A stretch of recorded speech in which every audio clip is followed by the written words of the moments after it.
Malam itu, Didik dan Ayu duduk santai di depan televisi, menikmati acara sambil saling goda. Didik yang baru selesai mandi, masih mengenakan kaos oblong dan celana pendek, rambutnya sedikit acak. Sementara Ayu, istrinya, bersandar manja di bahu sambil sesekali mencubit pinggang Didik kalau leluconnya kelewatan. "Mas, jangan gitu, nanti ibu lihat malu," ucap Ayu setengah berbisik, tapi matanya masih berbinar. "Lah, emangnya kenapa? Ibu kan lagi arisan," jawab Didik, masih asik menggoda.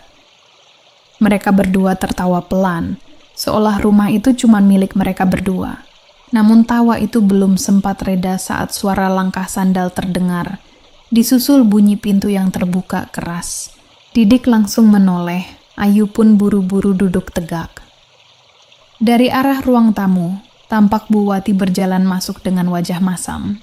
Rambutnya yang dikuncir tinggi, tampak sedikit berantakan. Kain batiknya tersingkap setengah lutut. Wajahnya merah, entah karena marah atau lelah setelah acara arisan. "Astaga, Ayu, ini dapur kok berantakan semua?"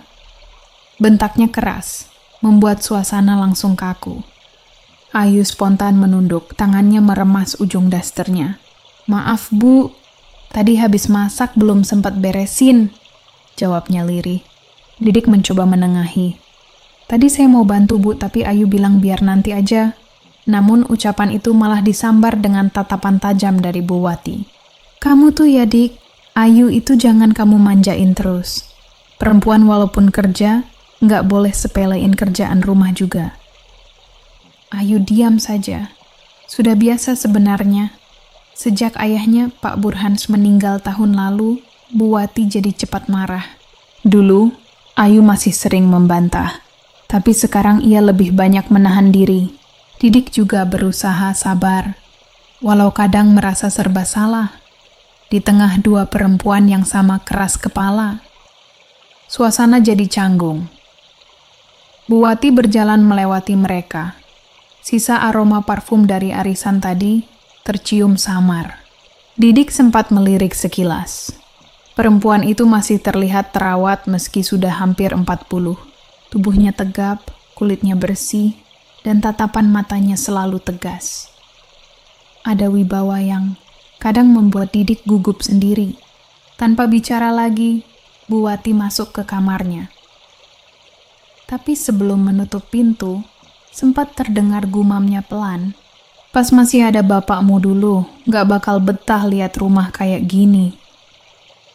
Didik dan Ayu saling pandang. Tawa mereka yang tadi riang kini lenyap. Televisi masih menyala, tapi suasananya dingin.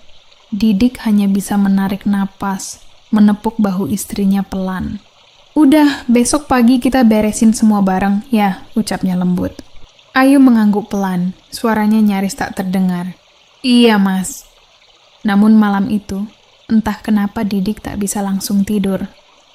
Bayangan wajah kesal Bu Wati masih terlintas di kepala, terutama sorot matanya, yang tadi terasa tajam, tapi juga kayak menyimpan sesuatu yang sulit dijelaskan. Pagi itu suasana rumah masih agak tegang. Ayu berangkat kerja lebih dulu, buru-buru nyalain motornya di teras. Ia hanya sempat berpamitan singkat pada Didik dan ibunya, lalu melaju ke arah kantor tempatnya bekerja. Didik yang sudah rapi, dengan kemeja polos dan celana kain hanya melambaikan tangan. Tak lama kemudian, Bu Wati keluar dari kamar. Tubuhnya dibalut kemeja dan rok span biru tua. Rambutnya diikat rapi seperti biasa. Aroma parfumnya langsung memenuhi ruang tamu. "Ayo, Dik, kita berangkat," ucapnya datar, tapi nadanya terdengar agak dingin. Didik mengangguk, mengambil tas kerja dan berjalan di belakangnya. Seperti biasa, mereka berdua naik mobil milik kantor. Didik yang nyetir, Bu Wati duduk di kursi penumpang. Dari luar tampak seperti atasan dan karyawan biasa, tapi suasana di dalam mobil terasa berbeda. Awalnya hanya diisi suara musik dan deru mesin. Tapi tak lama, Bu Wati bicara dengan nada setengah menyindir. "Kamu tuh ya, Dik, kalau di rumah manja banget ya sama Ayu. Nggak takut bosan?" Didik tersenyum kaku. Namanya juga suami istri, Bu. Ya wajarlah, sesekali santai. Sesekali? Apaan? Di rumah kayak gitu terus, balas Bu Wati, matanya masih melihat ke arah depan. Didik hanya bisa fokus ke jalan, mencoba menahan tawa kecil yang canggung. Ia tahu arah pembicaraan itu. Bu Wati memang selalu menyindir, tapi entah kenapa, nadanya sering mengandung rasa iri yang sulit disembunyikan. Sebenarnya, hubungan mereka sudah lama melewati batas. Sejak setahun lalu, tak lama setelah Pak Burhan meninggal, mereka mulai saling curhat. Awalnya karena rasa kasihan, karena Bu Wati sering kesepian dan sibuk mengurus kantor tanpa teman bicara. Tapi perlahan, percakapan mereka jadi lebih hangat, lebih pribadi. Kadang mereka pulang larut, rapat lembur, padahal ujungnya mereka duduk berdua di kafe sepi sampai larut malam. Di kantor, keduanya tetap terlihat profesional. Bu Wati adalah supervisor, sementara Didik staf lapangan yang cukup diandalkan. Orang lain melihat mereka sebagai tim yang solid. Tapi di luar kantor, terutama saat sedang di perjalanan, sikap mereka berubah. Seperti pagi ini, saat mobil berhenti di lampu merah, Bu Wati melirik cepat ke arah Didik. "Kamu enak, ya. Punya istri muda manja tapi cantik. Aku dulu gak kayak dia kerja terus sampai lupa rasanya dimanja." Nada suaranya lembut kali ini, tapi tatap matanya dalam, seperti menyiratkan sesuatu yang lebih dari sekadar ucapan ringan. Didik berusaha mengalihkan pandangan, lalu menjawab hati-hati, "Ibu juga masih cantik kok. Malah kadang saya bingung, gimana bisa Bapak dulu beruntung dapetin ibu." Bu Wati tersenyum samar, tapi senyum itu bukan senyum biasa. Ada rasa puas dan malu yang bercampur di sana. "Dasar kamu ini, tukang gombal. Suka manis kalau ngomong," katanya lirih sambil melanjutkan jalan. Sepanjang perjalanan menuju kantor, suasana makin cair. Kadang mereka bicara urusan kerja, kadang hanya bercanda. Tak ada yang tahu, bahkan Ayu pun tidak menyadari kalau suaminya dan ibunya bisa begitu dekat.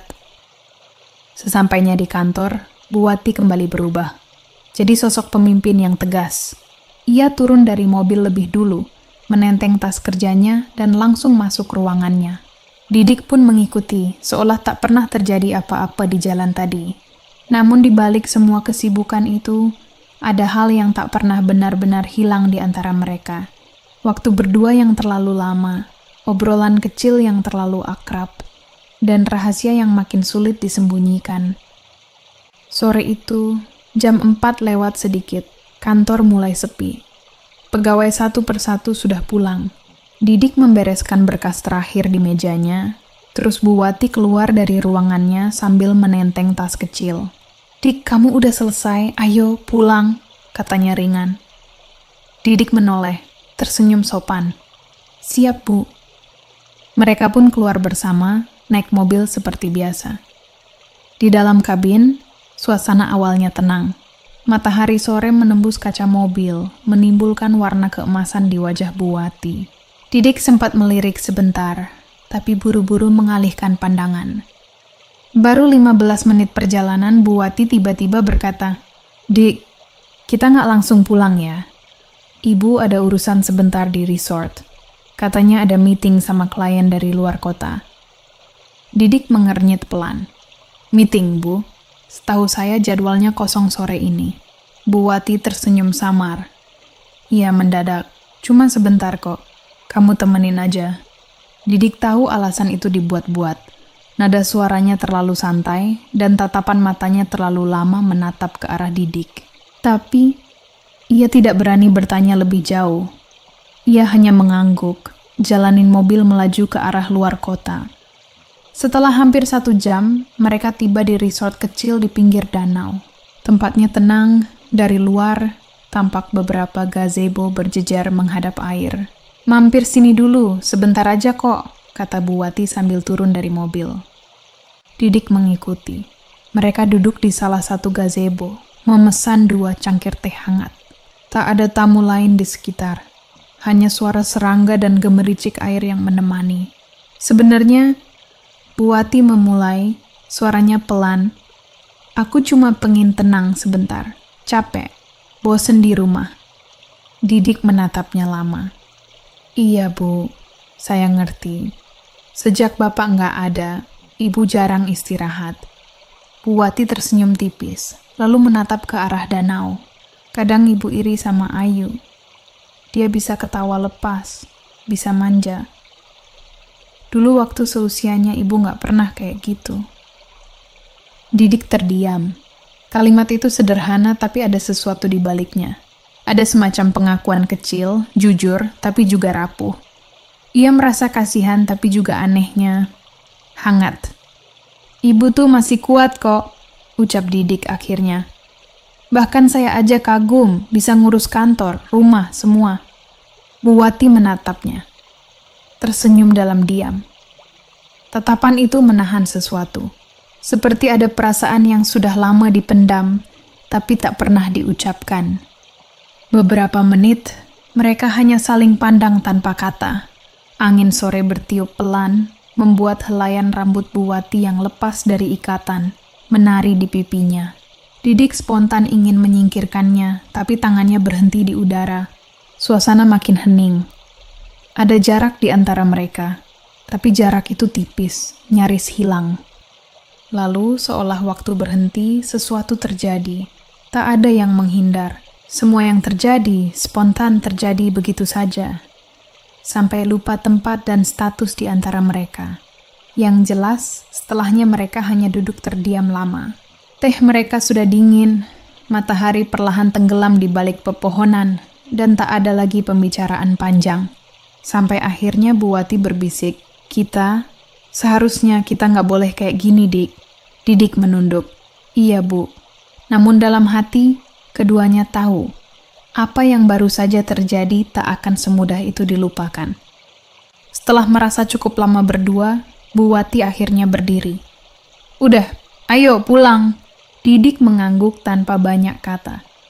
Ia merapikan rambutnya yang acak-acakan, lalu berjalan pelan ke arah parkiran. Di dalam mobil, suasana hening. Tak ada lagi canda atau obrolan ringan seperti tadi. Didik menyalakan mesin, terus langsung melajukan mobil lebih cepat dari biasanya. Angin menerpa kaca jendela, tapi tak cukup untuk menyingkirkan rasa gelisah di hati keduanya. Bu Wati sesekali menatap keluar, seolah mencari ketenangan di balik pepohonan yang berlari mundur. Kamu pelan-pelan aja, Dik, nggak usah ngebut, katanya akhirnya. Didik hanya menjawab pendek, iya, Bu. Dalam pikirannya, semuanya bercampur. Wajah Ayu, tatapan Bu Wati di gazebo tadi, dan rasa bersalah yang sulit dijelaskan. Ia ingin berbicara, tapi takut salah kata. Ia tahu, kalau terlalu banyak bicara, perasaan itu bisa muncul lagi. Akhirnya perjalanan pulang hanya diisi suara mesin dan detak jantung yang berat. Sampai di rumah, Ayu belum terlihat. Motor di teras tak ada. Didik mematikan mesin mobil dan keluar, sementara Bu Wati menenteng tas kerjanya masuk ke dalam. Ayu belum pulang? Tanya Bu Wati datar sambil melirik jam di dinding ruang tamu. Belum, Bu. Biasanya jam segini masih di jalan. Kalau lama ya mungkin lembur. Bu Wati meletakkan tasnya di meja, lalu berdiri di dekat jendela. Sinar bulan menyorot wajahnya, menampakkan gurat lelah dan raut bingung. Didik di belakang, bingung harus bicara apa. Ibu kenapa? Gumamnya pelan, hampir tak terdengar. Didik menatapnya, tapi tak berani menjawab. Mereka berdua tahu apa yang dimaksud, tapi tak ada yang berani menyebutnya dengan kata-kata. Beberapa menit kemudian Bu Wati berbalik. Udah, mandi aja sana. Ibu mau masak buat makan malam. Nada suaranya datar, tapi matanya terlihat sedikit berkaca-kaca. Didik mengangguk pelan, lalu melangkah ke arah kamar mandi. Di sepanjang lorong, ia merasa langkahnya berat. Rumah itu tiba-tiba terasa sempit, seolah menyimpan rahasia yang tak bisa disembunyikan selamanya. Dan malam itu, saat Ayu pulang dengan wajah lelah dan senyum hangat, Didik cuma bisa menatap tanpa banyak bicara. Ia ingin memeluk, tapi di dalam hati masih tersisa bayangan danau sore tadi, dan tatapan Bu Wati yang terus menghantui. Malam itu suasana rumah terasa berbeda. Ayu baru pulang sekitar jam 8 malam. Ia membawa tas belanja kecil dan senyum yang biasanya bisa menenangkan Didik. Tapi malam ini, senyum itu justru membuat Didik makin merasa bersalah. "Mas, udah makan?" tanya Ayu lembut sambil melepas jaketnya. "Belum, sayang," jawab Didik pendek. "Kayaknya ibu di dapur, lagi masak. Tunggu bentar ya." Didik hanya mengangguk. Ia duduk di kursi ruang tamu, pandangannya kosong ke arah lantai. Tak lama, aroma kaldu dan bawang goreng tercium. Dari dapur, Bu Wati keluar sambil membawa mangkuk besar. Tatapannya sempat singgah sebentar ke arah Didik, lalu segera beralih ke Ayu. "Makan bareng ayo, udah ibu siapin ini," katanya pelan. Berusaha terdengar biasa saja. Ayu tersenyum. "Wah, enak nih, ibu masak lagi. Udah lapar banget, Bu." Bu Wati membalas dengan senyum tipis, tapi dari matanya terlihat kalau pikirannya jauh. Mereka bertiga duduk di meja makan, mencoba bercakap ringan. Ayu bercerita tentang kerjaannya. Didik sesekali menimpali dengan anggukan kecil. Sementara Bu Wati hanya diam, menatap makanannya sendiri. "Mas, nanti minggu depan kita liburan bareng, mau nggak?" kata Ayu tiba-tiba. "Aku pengen ajak Mas ke rumah Mbak Lila. Katanya dia buka toko baru." Didik menoleh pelan. "Oh, iya, boleh." Bu Wati terhenti sejenak, lalu berpura-pura sibuk dengan sendoknya. Setelah makan malam, Ayu masuk kamar lebih dulu. Katanya capek, mau langsung tidur. Didik masih di ruang tamu, pura-pura menonton TV padahal pikirannya kacau. Dari dapur, Bu Wati keluar lagi membawa cangkir teh. Ia berhenti di ambang pintu. "Udah malam, istirahat aja," ucapnya pelan. Didik menoleh. Tatapan mereka bertemu lagi. Sekilas saja, tapi cukup untuk mengingatkan apa yang terjadi sore tadi. "Iya, Bu," katanya lirih. Bu Wati berbalik, berjalan menuju kamarnya. Tapi sebelum menutup pintu, ia sempat berhenti sejenak. Didik menatap ke arah suara itu. "Jangan sampai Ayu curiga, ya. Dia terlalu sayang sama kamu." Pintu kamar tertutup perlahan. Didik termenung, lalu mematikan televisi. Rumah itu kembali sunyi. Hanya suara jam dinding yang berdetak pelan. Di kamar, Ayu sudah tertidur dengan wajah tenang. Didik memandanginya lama, merasa bersalah, tapi juga takut kehilangan segalanya. Ia berbaring di sampingnya, tapi matanya tak kunjung terpejam. Dalam diam, ia tahu, semakin ia mencoba melupakan, semakin bayangan Bu Wati justru datang di setiap sudut pikirannya. Dan di rumah kecil itu, mulai tumbuh sesuatu yang tak bisa diredam lagi. Rasa, rahasia, dan kebisuan yang perlahan menggerogoti semuanya. Sudah hampir seminggu sejak sore di resort itu. Hari-hari berjalan seperti biasa, tapi suasananya tidak pernah sama. Didik berangkat kerja, pulang, makan malam, tidur, tapi semuanya terasa datar. Ada rasa bersalah yang terus menempel seperti bayangan. Ayu mulai memperhatikan perubahan itu. "Mas, kenapa sih akhir-akhir ini diam terus? Di kantor ada masalah ya?" tanya Ayu suatu malam saat mereka di kamar. Didik menggeleng cepat. "Enggak kok, enggak. Cuma capek aja." "Tapi kayaknya bukan cuma capek, Mas. Kamu kayak banyak mikir." Didik mencoba tersenyum, tapi matanya tak berani menatap Ayu terlalu lama. "Ya udah, jangan dipikirin. Aku cuma butuh istirahat," katanya, lalu berusaha tidur lebih cepat dari biasanya. Ayu menatap punggung suaminya yang membelakangi. Ada sesuatu yang berubah, dingin, jauh, dan sulit dijangkau. Sementara itu, di kamar sebelah, Bu Wati duduk di tepi ranjangnya dengan wajah lelah. Sejak kejadian di resort, ia berusaha menjaga jarak. Di kantor, ia bersikap lebih formal. Tak ada lagi tanya-tanya kecil atau senyum yang biasanya ia berikan pada Didik. Tapi setiap kali melihat Didik lewat di depannya, hatinya seperti ikut bergetar. Ia tahu perasaan itu salah. Tapi justru karena ingin melupakannya, ia semakin memikirkan. Suatu siang di kantor, Didik datang melapor soal data proyek. "Bu, Ini revisi laporan minggu kemarin. Taruh aja di meja, jawab Bu Wati singkat tanpa melihat Didik. Iya, Bu, sahut Didik. Sebelum keluar, Didik sempat berhenti sebentar. Ibu kelihatannya capek. Ada apa? Bu Wati mengangkat wajahnya, dan seketika tatapan mereka bertemu. Ada jeda panjang, hanya beberapa detik, tapi cukup membuat suasana di ruang itu berubah. Gak ada apa-apa kok, jawabnya pelan. Kamu kerja aja yang bener. Didik mengangguk, lalu cepat-cepat keluar. Begitu pintu tertutup, Bu Wati menarik napas panjang, menunduk, lalu menatap tangannya sendiri. Ada rasa yang ingin ia buang jauh-jauh, tapi tak tahu caranya. Malamnya, di rumah, Ayu mulai menunjukkan kecurigaan kecil. Saat makan malam bertiga, ia sempat berkata santai, Bu, akhir-akhir ini Mas Didik sering kelihatan tegang kalau ngomong sama Ibu. Emang lagi banyak kerjaan ya di kantor? Bu Wati hampir tersedak. Ia menelan cepat makanannya lalu menjawab datar, iya, mungkin karena target kerjaan bulan ini banyak, Ibu juga jadi agak keras. Didik menunduk, pura-pura sibuk sendiri dengan sendoknya. Ayu mengangguk pelan, tapi dari matanya jelas terlihat kalau rasa curiganya belum hilang. Setelah makan, Didik keluar ke teras, duduk sendirian sambil merokok. Angin malam berhembus pelan, tapi kepalanya penuh. Ia tahu tak bisa terus begini, tapi juga tak tahu bagaimana harus memperbaikinya. Dari balik tirai jendela, Bu Wati menatap Didik diam-diam. Wajahnya redup oleh cahaya lampu teras. Pandangannya kosong tapi penuh rasa bersalah. Ia berbisik pada dirinya sendiri. Kita udah salah dari awal, Dik. Tapi kenapa rasanya makin susah berhenti?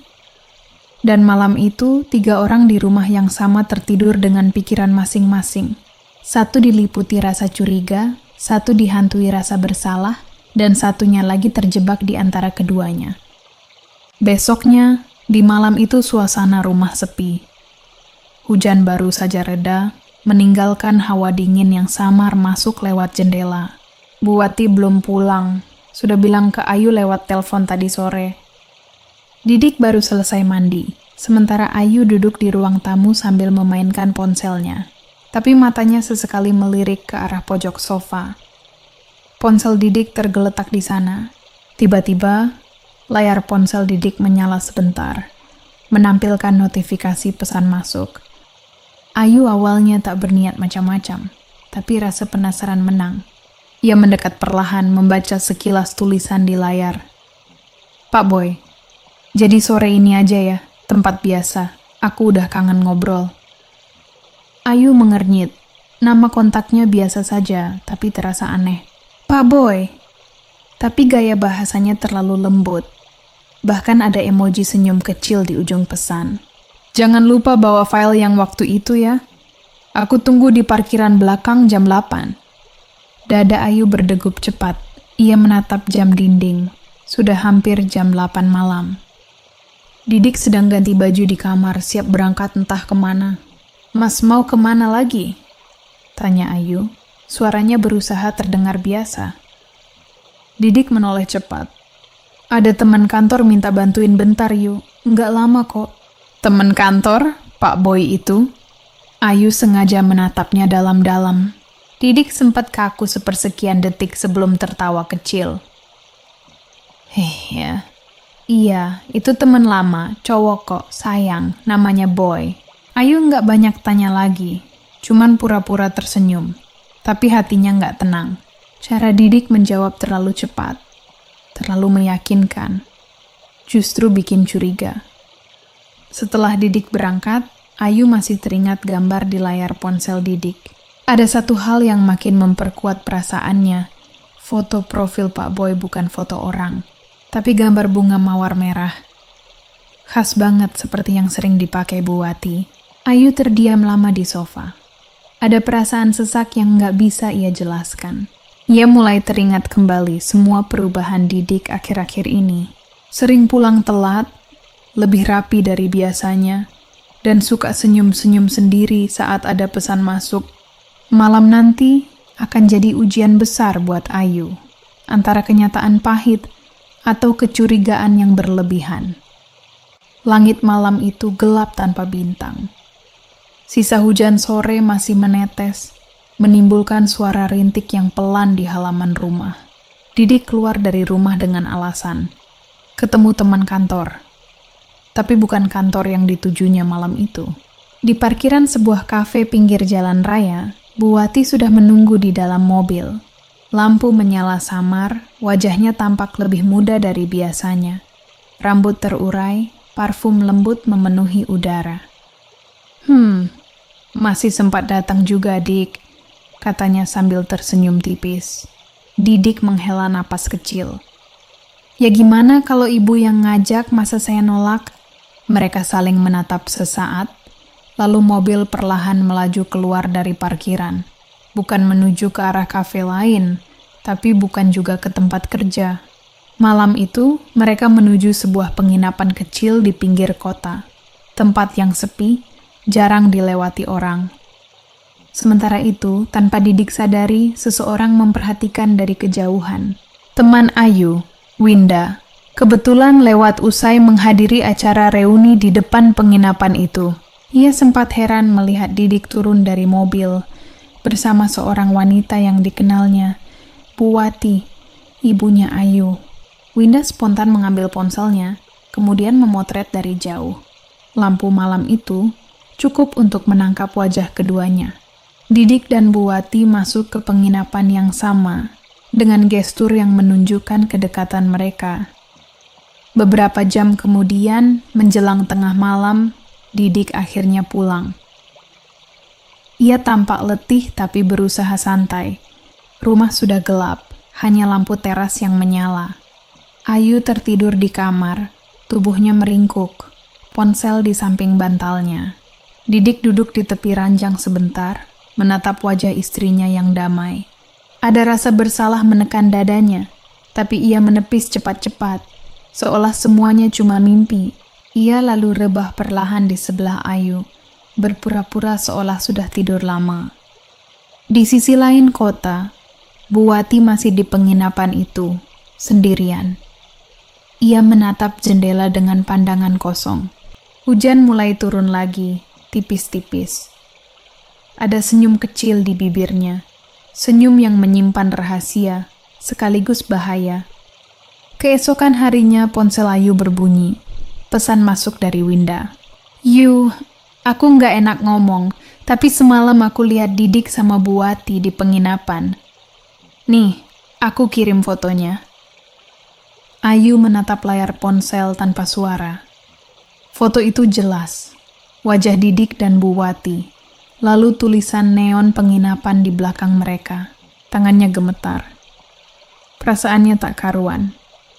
Ia tahu kali ini bukan cuma firasat.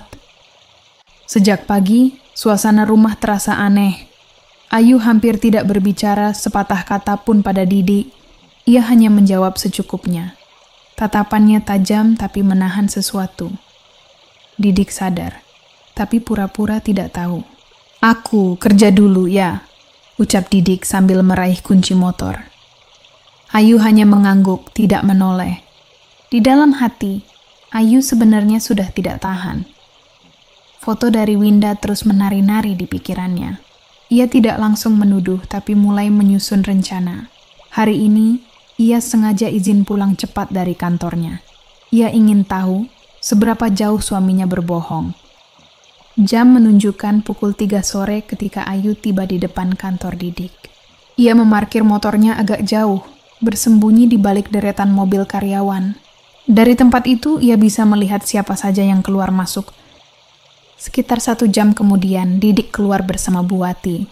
Mereka berjalan berdampingan, terlihat akrab, tapi sesekali terlihat Bu Wati kayak nempel banget ke Didik. Ayu menatap keduanya dengan dada berdebar. Wajahnya dingin, tapi air mata hampir menetes. "Berani banget kalian," gumamnya pelan. Ia lalu menyalakan ponsel, memotret dari kejauhan. Kali ini bukti lebih jelas, Bu Wati dan Didik tertawa kecil, lalu masuk ke mobil yang sama. Ayu mengikuti mereka diam-diam dari belakang. Mobil itu berhenti di sebuah kafe kecil di pinggir jalan. Tempat yang sama, seperti beberapa minggu lalu pernah Bu Wati sebut meeting internal. Dari balik kaca, Ayu bisa melihat mereka duduk berdua, saling menatap, seperti bukan atasan dan bawahan. Setelah sekitar 1 jam, Bu Wati terlihat memegang tangan Didik sebentar di atas meja. Gerakan cepat, tapi cukup membuat darah Ayu mendidih. Ia segera memotret lagi, biar nanti nggak bisa ngeles lagi. Katanya lirih, suaranya bergetar menahan emosi. Malamnya, Didik dan Bu Wati pulang dengan wajah lelah. Keduanya menyapa Ayu dengan senyum, tapi Ayu hanya diam. Ia tidak marah, tidak ribut. Justru itu yang membuat Didik gugup. Di kamar, Ayu berbaring membelakangi Didik. Dalam pikirannya, ia sudah menyiapkan semuanya. Bukti, cerita, bahkan keberanian untuk menghadapi apapun yang terjadi besok. Besok pagi aku ke kantornya, bisiknya dalam hati. Aku mau tahu sejauh mana mereka tegang lakuin ini. Sementara itu di kamar sebelah, Bu Wati duduk melamun sendirian. Ia menatap foto lama suaminya yang sudah meninggal, lalu memejamkan mata. Entah kenapa, wajah Didik terus muncul di kepalanya. Ia tahu ini salah, tapi rasa sepi membuatnya buta arah. Besok, aku harus bicara sama Didik. Ini nggak bisa terus begini, gumamnya pelan. Malam itu rumah terasa sunyi. Hanya suara jam dinding berdetak lambat di ruang tamu. Ayu duduk di sofa, wajahnya datar, matanya bengkak karena terlalu lama menahan air mata. Di meja, sudah tertata rapi beberapa lembar foto cetak dan 1 flash disk, bukti yang tak bisa disangkal. Sekitar jam 9, suara mobil terdengar di luar pagar. Didik dan Bu Wati baru pulang. Mereka masih mengenakan pakaian kantor, wajah lelah, tapi tampak sedikit lega setelah hari panjang. Namun rasa lega itu sirna seketika saat melihat Ayu duduk diam di ruang tamu, menatap mereka tanpa sepatah kata. Didik spontan berhenti di ambang pintu. "Yuk, kok belum tidur?" tanyanya pelan. Ayu tak menjawab. Ia hanya menunjuk meja di depannya. "Ini coba lihat sendiri," ucapnya dingin. Didik melangkah perlahan menatap foto-foto itu. Ada dirinya dan Bu Wati di kafe. Ada foto di penginapan. Semuanya jelas, tak terbantahkan. Darahnya seperti berhenti mengalir. "Yu, ini nggak kayak yang kamu pikir," ucapnya terbata. "Terus kayak apa?" Suara Ayu mulai meninggi. Matanya terlihat basah. Kayak atasan dan bawahan yang kebetulan nginep di penginapan bareng. Kayak pacar yang gandengan tangan di kafe. Didik menunduk, tak bisa bicara. Di sampingnya Bu Wati menutup mulut, matanya mulai berkaca-kaca. "Ayu, ibu bisa jelasin." "Jangan banyak bicara, Bu," potongnya cepat. "Sejak kapan ibu tegas sama aku begini? Aku masih anggap ibu keluarga." Tangisan Ayu pecah. Suaranya parau, gemetar. "Aku bisa maafin siapa aja, tapi bukan kalian berdua." Bu Wati jatuh terduduk di lantai, menunduk, air matanya jatuh satu-satu. "Aku salah, Nak. Ibu khilaf. Terlambat, Bu," sahut Ayu cepat. Didik mencoba mendekat, tapi Ayu bangkit berdiri dan menunjuk pintu. "Keluar, Dik. Malam ini juga. Aku nggak mau lihat kamu di rumah ini lagi." Didik terpaku. Ia tahu tak ada kata yang bisa memperbaiki semuanya. Ia hanya mengambil jaketnya perlahan, lalu menatap Ayu sekali lagi. "Maaf," katanya pelan, nyaris tak terdengar. Ayu membelakangi, tak ingin melihatnya pergi, walau itu suami yang selama ini ia sayangi. Bu Wati berdiri dengan langkah gemetar, mencoba menyentuh bahu Ayu, tapi tangan itu ditepis. "Cukup, Bu. Kalau bisa, ibu juga pergi. Ini rumah Bapak. Aku tahu. Aku butuh tenang." Lalu 2 orang itu berjalan keluar tanpa banyak suara. Didik lebih dulu, disusul Bu Wati yang masih menunduk, menangis pelan. Suara pintu tertutup menjadi akhir dari semua yang dulu disebut rumah. Ayu duduk kembali, memeluk lututnya di sofa. Hujan mulai turun di luar. pelan tapi terus-menerus. Dalam tangisnya, hanya satu kalimat yang berputar di kepalanya. Kadang yang paling kita percayai, justru yang paling menyakiti.